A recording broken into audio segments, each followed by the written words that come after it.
All right, boom. Welcome in, everybody. Another installation of the Sunday conversation. Today is Sunday, February 2nd. January's here and gone in the past, gone forever. So I hope you guys made made the most of it because it was 31 days of 2025. We said at the end of 2024 how fast this year will go by, how fast January will go by. So hope you guys took advantage of it. Hope you guys got involved, started something new, started your business, started marketing, started doing something as opposed to just sitting around and waiting for an opportunity to fall into your lap, which we know won't happen. So we got something in store for you today. We got some stuff in store for you guys all week coming up in the future. So get involved in the community. Make sure to throw a like on the stream. Make sure to go to the link in my bio. Join up on the Taylor's Code community.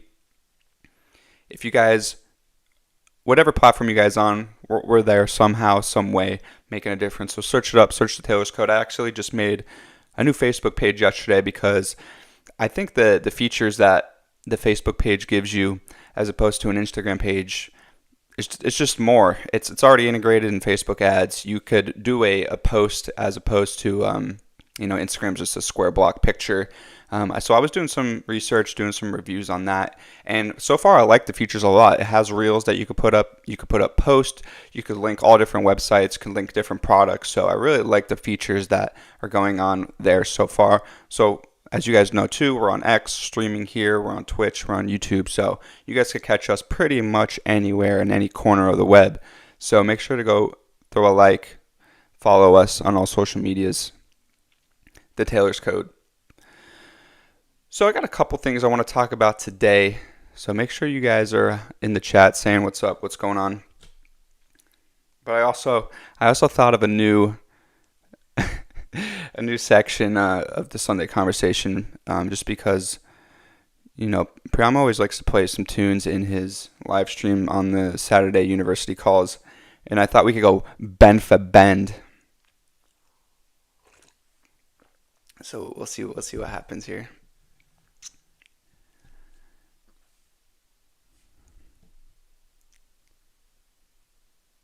Yeah, I'm always talking to the people. All right. Well, I don't know if I set this the sound up correctly, but we could go bend for bend. All right. Let's see if I don't think it's gonna catch it.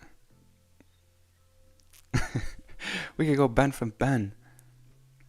For some reason, my Streamlabs just doesn't like catching the audio. The audio output capture just doesn't want to work. Give me 1 second. See if I could.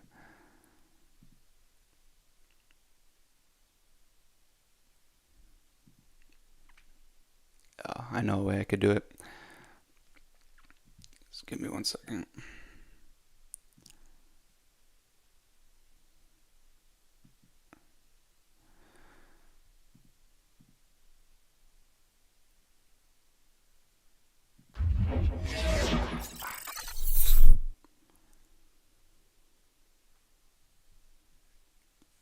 Gonna.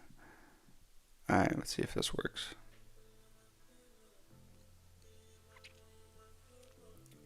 I don't think it's working.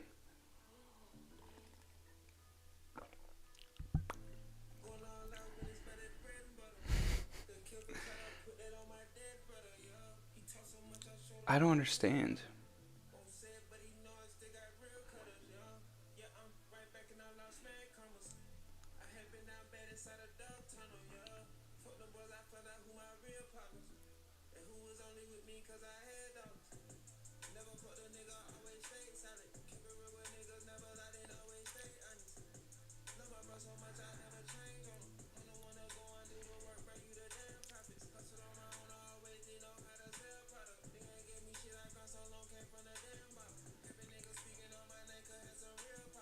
One second.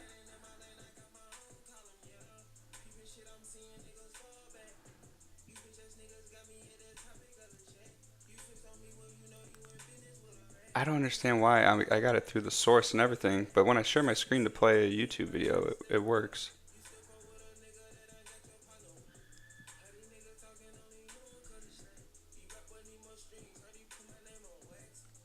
Believe. This song is so good too.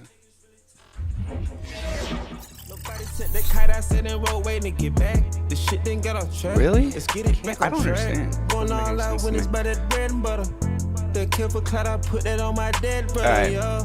Maybe I'll figure it out by the end of the stream. So let's get into what I want to talk about. It's that bread and butter though. That's frustrating. That's like the third time I've tried it too, and it's just every single time it just doesn't want to work. Alright. Let's get into the meat of this today. Instead of gonna wanna. Oh, you can hear it now, of course. As soon as I close it out.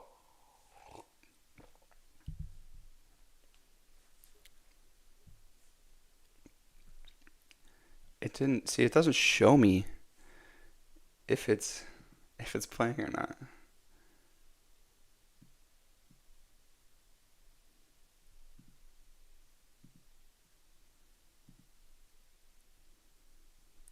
Let me know if you hear it now.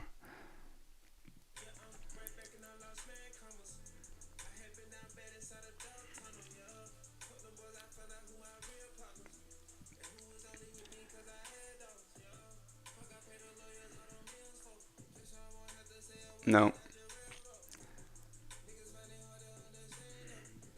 Alright, we're not going to waste any more time. I'll figure it out for next stream, I promise. Alright. So, what I wanted to talk about today was something that I think everybody could use in their industry, in their business, no matter what you do, because there's different ideologies people have to business. Sometimes people want to get super creative, create the idea of the future. But let's be honest, not everybody's going to be able to create the next streaming software like Netflix, or be able to create a new application like Facebook or Twitter or anything like that. That takes a lot of technical skill and years to build. And it's a very innovative idea that's going to change the future. A lot of people, what they're going to do is service provide, dropship products, build different businesses in the real world, being able to market your service in the real world, go cut grass, go trim trees, build houses, be a lawyer, be an accountant. These are skills that are going to stick around for a while. So the title of this video is going to be stick with what is going to be here in 10 years. Like what is going to be around in 5 years? Focus on that for your business.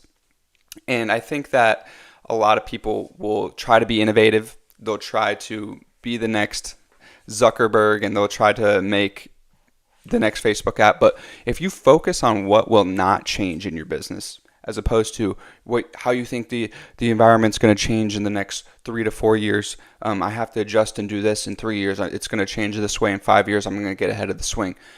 That's no way to build your business, because you're going to be guessing into what's going to happen into the future. You don't want to guess into what is going to be around in 5 years. You're going to guess what's going to be popping next year, 2 years, because things change so quick. That might not be the case. So focusing on what will not change can give you a foundation, like we talked about last week. Creating a strong foundation is the most important when you're just starting. So if you have your foundation of what's not going to change moving forward in the coming years, 5 years, 10 years, you're going to be able to work on that foundation for a long time every single day. So what do I mean by things that aren't going to change? Let's take a look at a couple examples that have been around for a while and that probably aren't going to go away anytime soon. The first one of the largest companies in the world, is Amazon. What are their key principles that they work with? Well, they do fast shipping times. They've been doing that since the beginning. They always had the Amazon Prime delivery. So that's one of their key business features, is they want to get their customer the product as soon as possible. And they've done things like build their fleet. So now they have their own drivers that go out. They used to work through UPS and FedEx and stuff to deliver packages.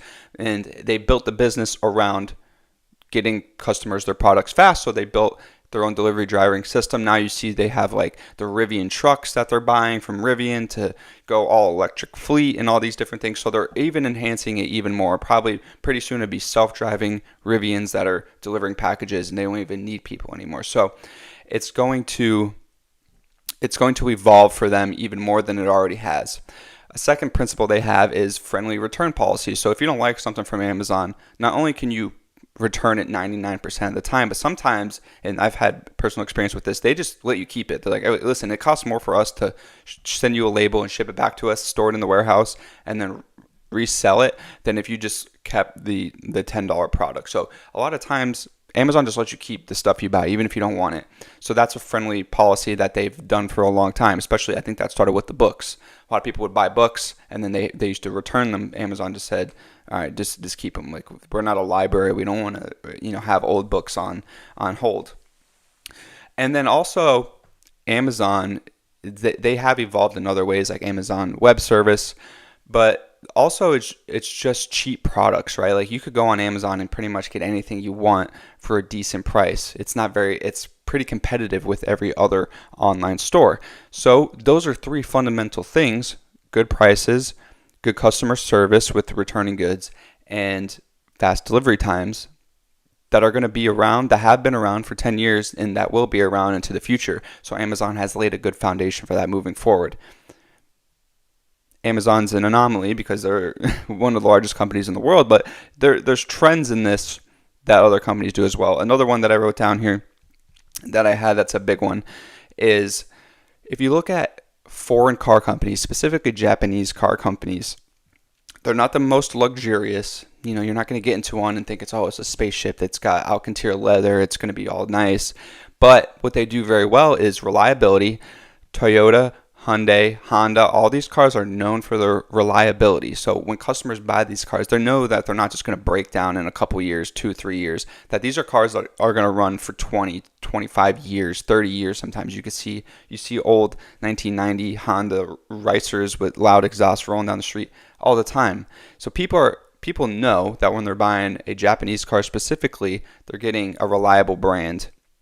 And that's kind of what they did in the foundation, was, we're going to give our customers nothing too exotic, not too luxury, but something that's just going to last them a long time. And that's what they've done very well, these Japanese car companies. So those are the things I'm talking about starting a base and knowing what's not going to change. If Japanese car companies started getting cute and they started wanting to go different routes, like if trying to compete with Lamborghini, Ferrari, making luxury cars, or even trying to compete with Mercedes and BMW, it might not have worked out for them. But they knew what worked, because these companies started making cars back in the 70s, that they knew based on what they already did from the 70s, 80s, and 90s. And when the 2000s rolled around, they're like, we're not going to change what we're doing because it has worked and customers like it. And now Toyota is the largest selling car company in the world. They sell more cars than anyone over the past 10 years. Tesla's creeping up on them, but Toyota has been the top dog for a long time, just because people know the reliability and the cheap prices that they're going to get from Toyota. So those are the type of things I'm talking about. If you guys have any other ideas related to that, please drop a comment below, because there's so many different ways you could think about that. I have a few more things we could talk about. And don't get me wrong, things are going to change. Things are going to be different in a couple of years. But I wouldn't strictly focus your business around the change that's coming around the corner, because you don't know exactly how it's going to look. You could work for the next 2 years building something that you think is going to be a new trend in online gaming, streaming, crypto. You could really build a business around that kind of stuff for what you think is about to come. But reality, you have to work on what is working now and not get too cutesy for what's coming up in the future, because the trend could change the other way. Maybe it does change like you thought it was, but it changes a different way than how your business is structured, and you can't do anything about it. So I think finding something that's going to work for your business now, and I talked about this last week, building a strong foundation. We talked about not being able to get too fine into the details. A lot of people want to paint the walls of their house before they have the sheetrock up. It's not possible. It's not going to work that way. You have to understand that you have to build the foundation first. You have to have the studs in.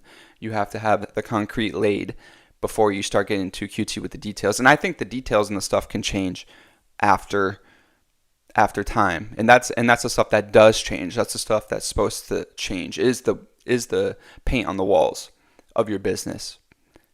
So a lot of other things that could be interpreted in what I just said. So if you guys do have any questions, please drop that below.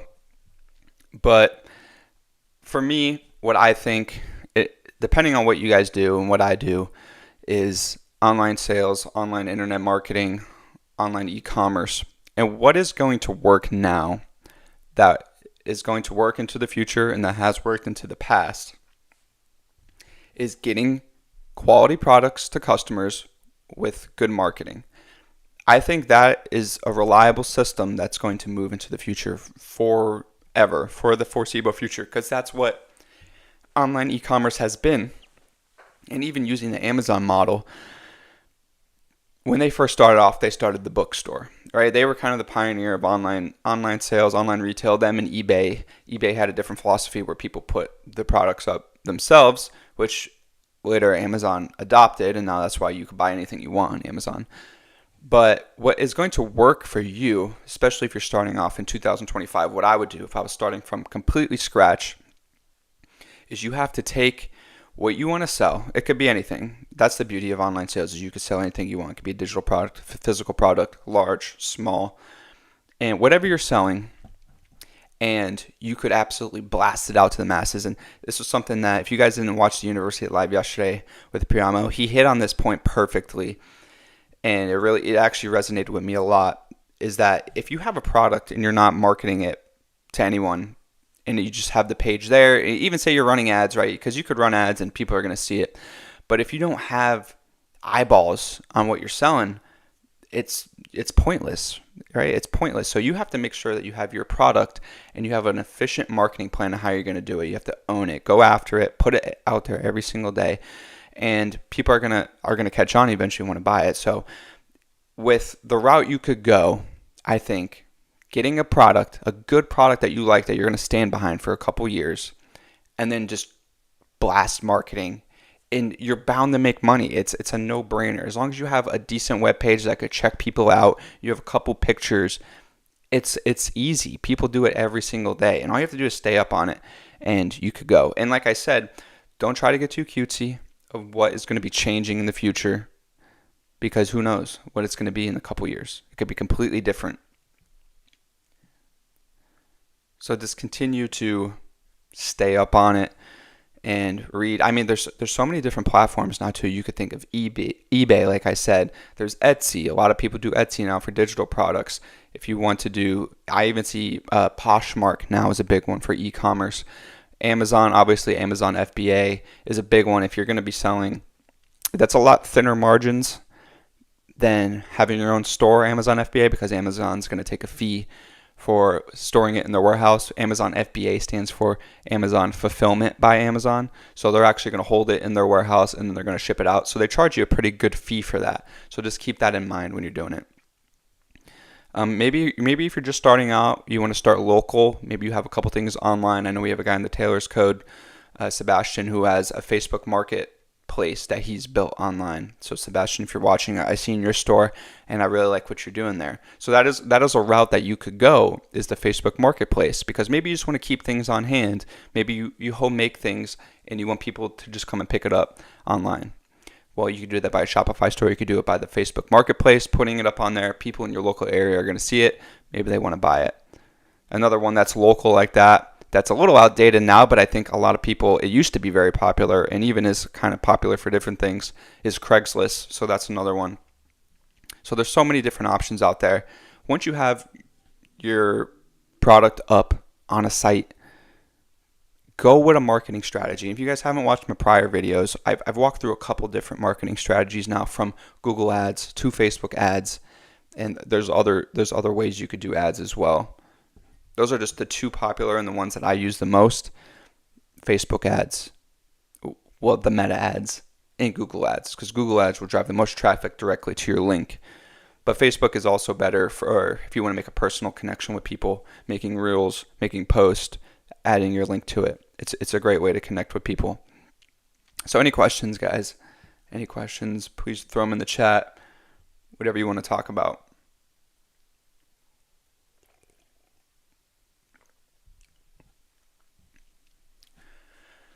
So going back to the foundation of what I was talking about before, is focus on what is not going to change in your business. Because things are going to change. But you can't put all your attention into that because it's the X variable in the equation. You don't know what it's going to be in a year, in 2 years. So what is not going to change for me is my marketing strategy. I know I'm going to be using Google Ads, Meta Ads, and I know that I'm going to be putting ads together for people to see my products. So that's one thing I know that's not going to change, and that's one thing I know that I have to get better at every single day, because that's where people are going to see the business, and that's how money is going to come in. Number 2 is putting products up on a landing page. That's not going to change for me. That is, I know, is going to be there in 5 years, 10 years. That's how people are going to buy products online. So I know I have to get better at product descriptions, product images, landing pages, things like that. So those are a couple of tips of what I think are not going to change in my industry that I'm working in. Your industry might be a little different. Maybe you do see some things changing and you don't know how to get ahead of it. We could talk about that differently another offline of what, if you're watching this and you don't know kind of what your industry is about to do, that's another topic that we could talk offline. But there's other ways that you could analyze it and that you could break it down into keeping things the same as what they are now. So let me see this here. All right, well, I wanted to touch back on what I started in the beginning on Facebook, because I think there's 2 different ways you could also go about marketing. And like I said, I think for me, things that aren't going to change is marketing, Facebook ads, and Google ads.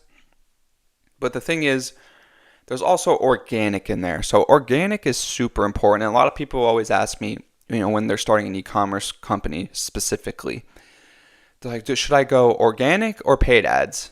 I said, well, it's not just as simple as doing one or the other, because what you have to do is you have to do the organic enough that people see a brand there. So when they go to your page, it's not just emptiness and then the ads are running in the background. You have to have the foundation of that there's already organic content out there, and what you could do from that is take the organic content that maybe went a little viral, got a couple thousand views in your first couple of days, and people commented on, they liked it, like, where do I get this product? That's how you know you have a winning formula to make that an ad. And that's what I like about the meta ads, is that you could take old posts that you posted that maybe got a little bit of traction, and then you could boost that to be an ad, and then people are going to see it more. And then if you have a link, if you have a proper funnel, so that people could get to your website from that ad that went viral, from that reel that went viral, well, now you have a formula where you're combining organic content and the paid ad content, and you're making it one, and now you have a recipe to have a very successful ad campaign. So it's not as simple as just having the organic, because a lot of people want to start cheap, which I agree with. I think you should absolutely start on a budget, cheap, not spending a lot of money on ads. But you also have to have that ad spend, because that's how you're going to create the cash flow. As you're going to be able to put $100 into ads for 1 week, broken out over 5 days, right? $20 a day, boom, boom, boom, boom, boom. By the end of that 5 days, when you spend $100, you should be expecting an ROI on that, a return on investment. So if you put $100 in over a successful ad campaign and you get 50 sales at $20, what's the quick math on that? $1,000. So this is how you have to understand your business. You have to understand your ROI, like what money you're putting in is what you're going to get out. You have to understand your marketing. You have to understand that Meta ads is going to push out content well, and there's numbers all behind it. And if you guys want to do another Meta ads campaign video, we could absolutely do that, because I have a couple campaigns running right now, like I said, for that new Facebook page. And of course, Google. I guess I'm beef with Google right now, because the Google ads campaign that I was running, it's just not working. So I've been on support with Google. I've been on with Google support in the past week, so hopefully they could get their shit together. But it's just like, it's broken, like it doesn't work. So not too happy with Google Ads right now. But in the long run, I do like Google Ads because they give you the ability to market on YouTube, Google, even on the sides of web pages, and everybody uses Google. The web pages everybody's there. The Nugget 22, thanks for subscribing on Twitch. Appreciate it. Hope you're getting some value out of this. Like, again, I wanted this Sunday conversation to be conversational. So if you're watching, please throw some comments, questions about getting started in e-commerce. Maybe you have never started. Maybe you don't even know where to start. Maybe what I'm talking about makes no sense to you. That's fine. We could talk about it further. So, if you don't know, the question asking is key. So marketing digital products, I think, is a lot harder than marketing a physical product. So if you're going to market a physical product, what do? You get the product in hand and you snap pictures of it. You take pictures of it, you prop it up, you make it look funny. Not funny, you make it look good. Maybe you add something funny to it to catch people's attention.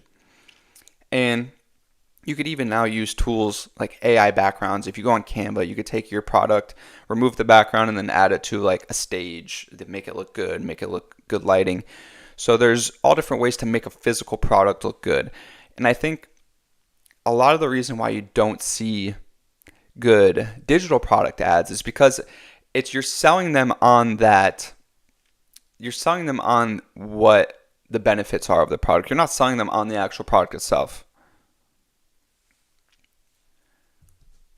How do you profit from opening an e-com store? Well, there's all different ways you could profit from an e-com store.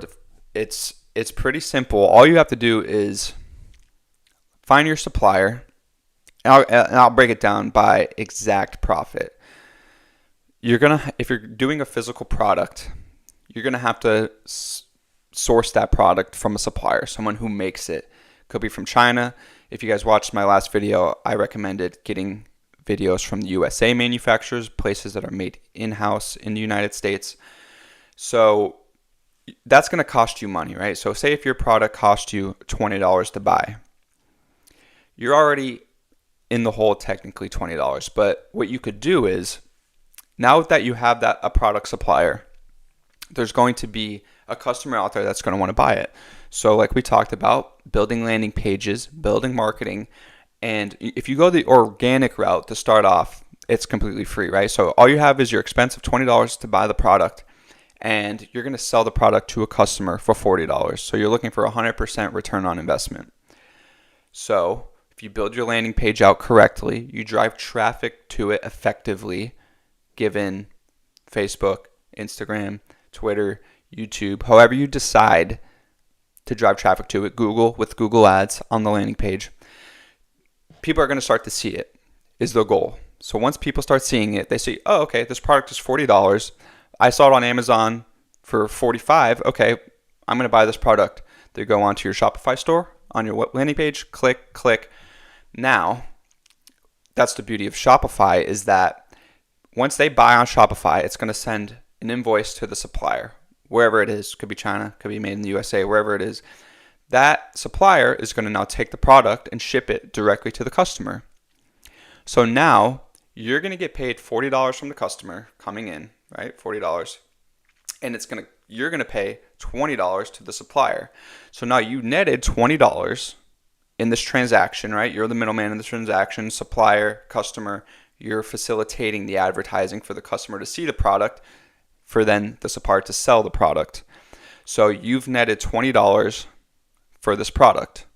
And if you do this at a high enough rate where you're selling 10 products a day, 100 products a day, right? That's $200, that's $2,000 or $20,000, right? You could see how this can incrementally increase and start to compound, especially when you start slipping ads in it. So now let's do an ads example, right? You have the $20 product that you're getting from the supplier. You're going to put in $5 cost per click on Google, right? So every time somebody clicks on a Google ad, let's say it costs $1, but maybe your conversion rate is 20%. So every 1 in 5 people that clicks on the link is actually going to purchase the product. So now you have to factor that into your equation, of course, but a lot more people are going to see it now because paying for advertising on Google is a lot more effective because people are searching for those keywords in order for it to pop up on their page. So they're already more incentivized to buy because they're searching for these products. All right. That's the beauty of Google Ads, is that it uses keyword research. So people are searching for this stuff. So say if you're selling, I don't know, keyboards, right? You want to go on Google and search for keywords to buy. Now, it's keyboards are probably very competitive because Microsoft, Apple, like big companies like that sell them. But this is just an example. Maybe you're getting a cool looking one with lights and stuff from a drop shipping company. So people are searching for this on Google, and your ad pops up, and they say, "Oh, okay, here we go. Click." So it's a $20 product, and the cost for acquisition of a customer is, say, $5 because, like we said, $1 per click, but every 1 in 5 is a customer. So let's say 5 customers click, but only one of them purchase. So $5 per customer. So now you have to calculate that. So now it costs you $25, $5 for ads, $20 to the supplier. Now you net the $40. So what is that? That's $15 in net. So you had to pay a little bit more, but realistically, you probably didn't have to make as much marketing as you would have to do the organic route. The organic route, you would probably have to make 5 to 10 videos before you got that one acquisition. So it's a little bit more work on the back end, but I like the organic route because you can know which video went viral on Reels, went viral on Twitter, or whatever it was, TikTok. And now you can make that an ad that people are going to click on. So that's how you could profit from opening up an e-commerce store pretty easily and pretty quickly within your first 2 to 4 days. I say once you laid the foundation of the landing page like we talked about, and then once you got involved in making some advertising somehow, some way. So that's how you could profit from opening an e-commerce store pretty quickly. But easier said than done. There is a lot of technical knowledge that goes into building the landing page, making it look good. Like we said, product photos are super important, and then even digital products, laying out the benefits, and just having a digital product itself, downloadable PDFs, maybe it could be anything, right? It could be anything, things you want to download for Canva, things they could edit, change around. There's all different stuff. So that's how you could profit from opening up an e-commerce store pretty early from when you open it, right? But that's a good question.